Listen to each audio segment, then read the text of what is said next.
77 सीटें भारतीय जनता पार्टी को मिली हैं। ऐसे माननीय मोहन यादव जी का तालियों के साथ में हम स्वागत, वंदन और अभिनंदन करें। सबसे पहले तो हृदय की गहराइयों से मैं आप सभी का स्वागत और अभिनंदन करता हूं। आज माननीय मुख्यमंत्री जी हम सभी के बीच में आए हैं।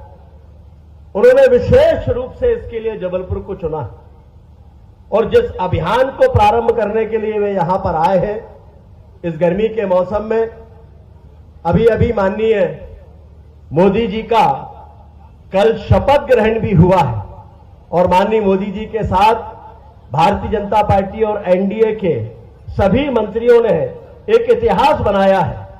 देश में तीसरी बार, पहली बार हुआ है जवाहरलाल नेहरू के बाद कि किसी गैर कांग्रेसी ने तीसरी बार प्रधानमंत्री पद की शपथ ली हो। माननीय मोदी जी ने प्रधानमंत्री पद की शपथ ली है। जोरदार तालियों के साथ में हम स्वागत, वंदन और अभिनंदन करें। इतनी भीषण गर्मी में भी माननीय मुख्यमंत्री जी ने तय किया कि वो चैन से नहीं बैठेंगे। ये गर्मी का समय है और हम सभी जानते हैं कि जल के बिना जीवन शून्य है और जो वैश्विक संकट हम सबके सामने है वो जल को लेकर ही है। और इसलिए माननीय मुख्यमंत्री जी ने जल गंगा संवर्धन अभियान प्रारंभ किया है। हमारे यहां गंगा दशहरा की कल परिकल्पना हम सभी के सामने है। गंगा दशहरा का पवित्र पर्व सामने आने वाला है। 5 जून से लेकर गंगा दशहरा तक ये अभियान चलने वाला है। माननीय मुख्यमंत्री जी स्वयं जगह जगह जाकर ऐसी जल की संरचनाएं जिन्हें वापस से पुनर्जीवित किया जा सकता है, जिनका पुनरुद्धार हो सकता है, स्वयं श्रमदान करके, लोगों को जागृत करके इस अभियान को आगे बढ़ा रहे हैं। आज विशेष रूप से इस गंगा सागर को चुना गया। आप सभी जानते हैं कि आज से कुछ साल पहले इस गंगा सागर तालाब की स्थिति क्या हुआ करती थी। किसी जमाने में इसको जबलपुर का एयर कंडीशनर कहा जाता था, लेकिन बाद में क्या हालत थी, बदबू और अव्यवस्थाओं के कारण कोई वहां पास में जाना भी नहीं चाहता था। अतिक्रमण और गंदगी ने सबके रास्ते रोक कर रखे थे। लेकिन आप सभी को याद है, कुछ वर्षों पूर्व यह तय किया हम लोगों ने कि इसको शुद्धिकरण करके, इसका पुनरुद्धार करके इसको वास्तविक पुराने स्वरूप में लेकर आएंगे। और लगभग उस समय 20 दिनों तक इसमें सफाई का अभियान चला और उस समय जो काम हुआ वो आज तक दिखाई देता है। और उसके बाद समय समय पर यहां और भी कार्य कराए गए और आज तो ये संग्राम सागर ये अपने आप में इतना खूबसूरत स्थान दिखाई देता, लगता ही नहीं है। जब यहां तट पर आकर खड़े हो जाओ तो यह महसूस नहीं होता कि हम शहर के भीतर हैं। और यह साबित करता है कि जन सहयोग से, आप सबके सहयोग से मैंने अगर यहां पर श्रमदान किया तो यह पवित्र स्वरूप निखर कर सामने आया है। आज जिस बावड़ी को देखकर माननीय मुख्यमंत्री जी आ रहे हैं, ऐसी 2 बावड़ियों में भी हम लोगों ने श्रमदान किया था। और देश के यशस्वी प्रधानमंत्री माननीय मोदी जी ने मुझसे कहा था कि उसे जल मंदिर के रूप में विकसित करना, और आज वो जल मंदिर के रूप में विकसित है। आज पानी इतना स्वच्छ है कि माननीय मुख्यमंत्री जी उस जल से आचमन करके हमारे बीच में आए हैं। ये साबित करता है कि हम सभी यदि कमर कस लें, ठान लें, अपने अपने स्तर पर प्रयास करें, अपने आसपास की किसी एक संरचना को लेकर हम तय करें कि इसका हम पुनरुद्धार करेंगे। ऐसे सभी वो प्राचीन कुएं, बावड़ियां और जो तालाब हैं जिनमें हम कोई सहयोग दे सकते हैं, अगर हम सभी अपने अपने हिस्से का सहयोग दें तो भविष्य के लिए एक अच्छा उदाहरण से हो सकता है। बहुत बार लोगों को लगता है कि हमारे अकेले के करने से क्या होता है। मैं 2 लाइन की एक कहानी सुना के अपनी बात समाप्त कर देता हूं। एक बार एक गांव में आग लगी, लोग, भीषण आग थी, बाल्टियां लेकर पास में नदी बह रही थी, पानी ले लेकर दौड़ने लगे और उस आग को बुझाने का प्रयास करने लगे। आग थी कि बुझ नहीं रही थी। पेड़ पर एक चिड़िया और एक कौवा भी थे। चिड़िया ने देखा तो वो भी उड़ी, नदी से चोंच में पानी भरा और आग में ऊपर से लाकर पानी डाल दिया, एक बूंद। बार बार वो यही करती रही। ये देख के कौवा हंसने लगा और कौवे ने कहा कि क्यों रे चिड़िया, तुझे क्या लगता है तेरी चोंच के एक बूंद पानी से ये आग बुझ जाएगी? चिड़िया ने कहा कि मैं जानती हूं कि मेरी चोंच के एक बूंद पानी से यह आग नहीं बुझेगी, लेकिन भविष्य में जब इतिहास लिखा जाएगा तो मेरा नाम आग लगाने वालों में नहीं, आग बुझाने वालों में लिखा जाएगा। और हमें इसी सूत्र को ध्यान में रखते हुए कि हम आने वाली पीढ़ियों को अगर कुछ सौंपना चाहते हैं तो अपने अपने हिस्से का जो भी योगदान हम दे सकते हैं वो योगदान हमें देना चाहिए। और विश्वास मानिए कि आप कदम आगे बढ़ाएंगे तो एक संग्राम सागर नहीं, दो बावड़ियां नहीं, न जाने कितने संग्राम सागर और न जाने कितनी बावड़ियां और कुएं वापस से जीवित होंगे।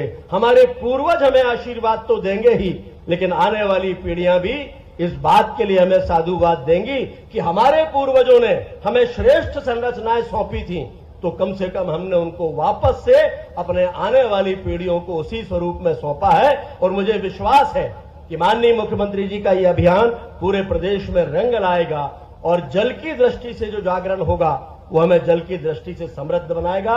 मुझे विश्वास है आज यहां पर जो लोग हैं अपने मन में संकल्प लेकर यहां से उठेंगे। माननीय मुख्यमंत्री जी आज हमारे बीच में आए, उन्होंने समय दिया, इसके लिए हृदय की गहराइयों से उनका आभार, उनका धन्यवाद, बहुत बहुत धन्यवाद। भारत माता की जय। तक ले जा रहे जोरदार तालियों के साथ माननीय मुख्यमंत्री जी का हार्दिक स्वागत है, अभिनंदन है। निवेदन है आपसे कि आप हम सभी को मार्गदर्शन प्रदान करें। मंच पर विराजमान हमारे अपने पश्चिम क्षेत्र के विधायक और हमारे सरकार के यशस्वी मंत्री, आपके पूर्व सांसद श्रीमान राकेश सिंह जी, इस अवसर पर मौजूद माननीय विधायक बिश्नोई जी, माननीय विधायक सुशील तिवारी जी, माननीय विधायक अभिलाष पांडे जी, संतोष बरकड़े जी, प्रभात साहू जी जिला अध्यक्ष और हमारे यशस्वी महापौर श्री जगत बहादुर सिंह जी, इस अवसर पर टूरिज्म कॉर्पोरेशन के पूर्व चेयरमैन विनोद गोटिया जी, रवि किरण साहू जी, रिंकू विज जी अध्यक्ष नगर पालिका निगम, सुभाष तिवारी जी अध्यक्ष, महेंद्र सिंह बब्बू पूर्व विधायक पूर्व मंत्री, श्री शरद जैन जी पूर्व विधायक, श्रीमती आशा मुकेश गोटिया जिला पंचायत अध्यक्ष, श्री अखिलेश जैन जी प्रदेश कोषाध्यक्ष भाजपा, श्री नीलेश अवस्थी जी पूर्व विधायक,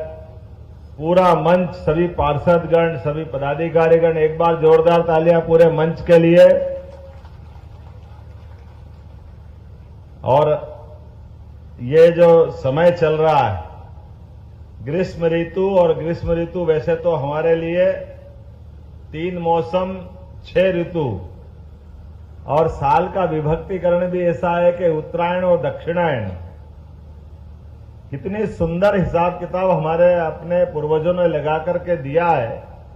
और कई जन्मों के पुण्य के बाद व्यक्ति का मनुष्य जन्म में जन्म होता है, और मनुष्य होने के नाते से तो समूची पृथ्वी उसकी वसुधा है, उसका घर है, लेकिन ऐसे में भी उसका और भाग्य हो तो वो अपने देश भारत माता की गोद में जन्म लेता है, वो सौभाग्यशाली भारतीय नागरिक। और उससे बड़ा भाग्य अगर हो तो नर्मदा के किनारे मध्य प्रदेश में जन्म लेता है, ये और सौभाग्य की बात है। यह आनंद में मां नर्मदा की, मां गंगा की, क्योंकि 2 बेसिन बड़े बड़े हैं जिनके माध्यम से हमारी सारी जल संरचनाओं का जल अपने आप, जहां से जल के देवता समुद्र वहां तक पहुंचता। हमारे लिए एक बेसिन है जो सीधा पश्चिम की तरफ नर्मदा जी अमरकंटक से प्रारंभ होकर अपनी यात्रा जबलपुर, होशंगाबाद से होती हुई सीधी गुजरात के रास्ते से समुद्र तक पहुंचती है। दूसरी रचना है, अधिकांश नदियां हमारे बीच में से अंततः गंगा जी यमुना जी से निकल करके यमुना जी गंगा जी में जाते, गंगा सागर से सीधी बंगाल की खाड़ी तक जाती। 1-2 नदियां और भी है, जैसे सोन नदी है, ताप्ती नदी है, ये दक्षिण भारत के समुद्र तक पहुंचती है। मैं आज के इस अवसर पर खास करके हमारी अपनी एक ऐसी साम्राज्ञी जिसका अपना जीवन का अलग अलग पक्ष है, जिस पे बहुत काम करने की जरूरत, रानी दुर्गावती के लिए जोरदार तालियां बजाओ, जिनके कारण से हमारे जबलपुर की ये गढ़ा नामक का स्थान, गढ़ा मंडला की रानी, इस नाते से उनकी पहचान मानी जाती थी। और क्या बहादुरी में और क्या जल संरचनाओं में, जीवन के सब क्षेत्रों में समान रूप से विचार करने वाली हमारी अपनी महारानी के नाम पर आपको सबको जानकारी है कि हमने पहली कैबिनेट भी अगर कहीं की थी तो इस जबलपुर में उनको स्मरण करके की थी। हमको उनका आदर हमको मालूम है। रानी अवंतीबाई, वो भी इतनी बहादुर नारी जो पूरी नारी जगत को गौरवान्वित कराती है। मैं आज के इस अवसर पर एक इस बड़े अभियान की बात भी करना चाहूंगा। जब बड़े अभियान में हमने पर्यावरण दिवस से लगा करके, आमतौर पर संयुक्त राष्ट्र संघ के चार्टर के हिसाब से एक दिन कोई अपना प्रत्येक दिन कोई न कोई किसी न किसी कारण से स्मरणीय दिवस बनाना है। इसलिए पर्यावरण दिवस के दिन पर्यावरण की बात करो और बाद में उसके बारे में छूट जाता मामला। हमारी सरकार ने तय किया कि ऐसा नहीं है, पर्यावरण दिवस से लेकर पूरा पखवाड़ा मनाएंगे। और हमारे यहां तो नदियों में मां गंगा, मां नर्मदा, इनके नाम पर, चूंकि नर्मदा जी के नाम पर नर्मदा जयंती बहुत धूमधाम से मनती है, लेकिन गंगा जी के लेकर के ये चंबल से लेकर काली सिंध और काली सिंध से छिपरा जी पूरा अपना गंगा दशमी का उत्सव पूरे देश में बहुत आनंद के साथ मनता है। तो गंगा जी हो, नर्मदा जी हो, इनको जोड़ करके हमारे अपने सामाजिक उत्तरदायित्व के समाज से जुड़े हुए कामों को हाथ में लेने की आवश्यकता है। और जैसा कि हमको सबको जानकारी है, जल ही जीवन है। और ऐसे में जल संरचनाओं में कुएं, बावड़ी, नदी, तालाब, पोखर, छोटे छोटे बांध, चेक डैम, स्टॉप डैम, इन सारी रचनाओं पे काम करने के लिए हमारी सरकार ने 5 जून से लगा करके सीधे 16 जून तक लगातार 15 दिन का एक बड़ा अभियान लिया है। और इस 15 दिन के बड़े अभियान में जो 4 जून का हमारा रिजल्ट आया, और हमने कहा कि हम अपने सरकार का एक दिन भी जाया नहीं होने देंगे। प्रत्येक दिन सरकार का हमारा अपना कदम जनता की बेहतरी के लिए, समाज सेवा के लिए, राजनीति में आने का मतलब केवल राजनीति में सरकार चलाना नहीं, सरकार के साथ सामाजिक सरोकार से जुड़ने की जरूरत है। और सामाजिक सरोकार में जन अभियान के माध्यम से हमारे विपक्षी लोग पता नहीं किस प्रकार की राजनीति करते हैं, लेकिन जोरदार ताली बजाओ यशस्वी प्रधानमंत्री नरेंद्र मोदी जी को लेकर के, जिनके माध्यम से पूरे देश के अंदर एक नई प्रकार की संस्कृति आई है।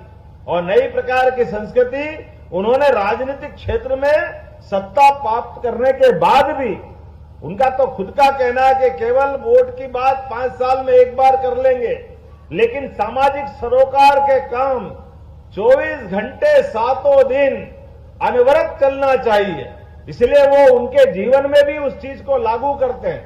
पहली बार मन की बात करते हुए उन्होंने लगातार 10 साल तक हर महीने एक बार ऐसे सामाजिक सरोकार के विषयों को उठा करके समाज के बीच में उन विषयों को जिंदा किया, जिनके माध्यम से हजारों साल से अपनी भारत की विशेषताएं थी। हमारे यहाँ जल रचनाओं को लेकर के भी माननीय मोदी जी जब मुख्यमंत्री थे तो बहुत काम किया उनने। मैं आज के अवसर पर इसी गढ़ा के अंदर की जल मंदिर की रचना के लिए जोरदार ताली बजाओ। कितना अच्छा लगता है वो जल रचना देख करके। जनवरी के दिन करवट बदली, एक बावड़ी बहुत अच्छा जल मंदिर में परिवर्तित हो गई। और ये संग्राम था रानी दुर्गावती के ससुर जी के नाम पे बनाया हुआ तालाब। रानी ने भी कितना अच्छा काम किया। स्मरण करने के लिए संग्राम सा तालाब, आधार सा तालाब, हरेक अपने रिश्ते से जुड़े हुए। और इन सारी रचनाओं के माध्यम से एक तरह से उन्होंने जल के प्रति अपना समर्पण भी दिखाया। और ऐसे में काल के प्रवाह में गंदगी के कारण से ये बावड़ी, कुएं, तालाब जो दम तोड़ रहे थे, एक बार सभी जिला प्रशासन और सरकार के लोगों के लिए भी ताली बजाओ जिन्होंने अपने बलबूते पर इनका अपना पर्याप्त ध्यान दिया है।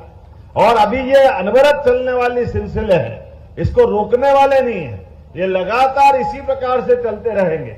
मैं आज के इस अवसर पर, चूंकि अभी अभी जानकारी आई है कि भारत सरकार के प्रधानमंत्री ने अपने मंत्रिमंडल के मित्रों के साथ उनके विभागों का भी बंटवारा कर दिया। जोरदार ताली बजाओ हमारे अपने सभी मंत्रिमंडल के साथियों को लेकर के। और हम भाग्यशाली हैं हमारे मध्य प्रदेश के हिस्से में 69 मंत्री में से 6 मंत्री आए हैं।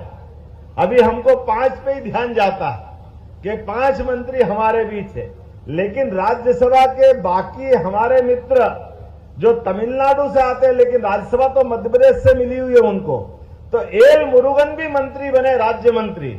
इस नाते से हमारे अपने पास 6 हमारे मंत्री हैं। मैं सारे मंत्रियों को अपनी ओर से बधाई देना चाहता हूं, जबलपुर के सारे नागरिकों को बधाई देना चाहता हूं, क्योंकि आमतौर पर यह आयोजन अपने समय से लगभग 2 घंटे देरी से चल रहा है, लेकिन रात के समय में भी बड़ी संख्या में आपकी उपस्थिति और श्रमदान से लगा करके समय के समर्पण तक आप सबका प्रेम जिस प्रकार से सामने है, मैं आप सबको आश्वस्त करना चाहता हूं, हमारी सरकार ने पूरे प्रदेश को आगे बढ़ाने का संकल्प किया है और लगातार हम कोशिश कर रहे हैं सभी क्षेत्रों में समान रूप से विकास के मामले को लेकर के सरकार कोई कोर कसर बाकी नहीं रखेगी।